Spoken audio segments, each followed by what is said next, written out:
ఇప్పుడున్న ప్రభుత్వాన్ని కూడా నేను రిక్వెస్ట్ చేస్తున్నా, ఇప్పటికన్నా దయతోటి సీఎం రేవంత్ రెడ్డి గారి దయతోటి ప్రభుత్వం దయతోటి ప్రత్యూష కుటుంబాన్ని ఆదుకోండి.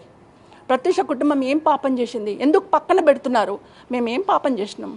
బాధితులం, అన్యాయం అయిపోయినాం, మా కుటుంబం అన్యాయమైంది, మమ్మల్ని ఆదుకోండి అని చెప్తున్నాను. సినిమా రంగం నుంచి మాకు ఎలాంటి సహాయ సహకారాలు అందలేదు. ఏ ప్రభుత్వం ఈ కేసుకి సంబంధించి అందరూ ప్రత్యూష కుటుంబానికి న్యాయం జరగాలని కామన్ పబ్లిక్ నుంచి తమ గలాన్ని వినిపించారు. ఎందుకు ఇండస్ట్రీలో అంత ఫేమస్ అయినటువంటి తక్కువ టైంలోనే ప్రత్యూషకి సినీ ఇండస్ట్రీ ఎందుకు సపోర్ట్ చేయలేదు? స్టిల్ ఇప్పటికి కూడా చేస్తుంది ఏమన్నా? ఎవరు ఏం సహాయం చేయలేదు. పాప చనిపోయినప్పుడు అండి, 24 years కిందట పాప చనిపోయినప్పుడు నాగార్జున గారు పిలిపించుకున్నారు. అప్పుడు మా అసోసియేషన్ ప్రెసిడెంట్ నాగార్జున గారు కాల్ వచ్చింది, పోయినాను.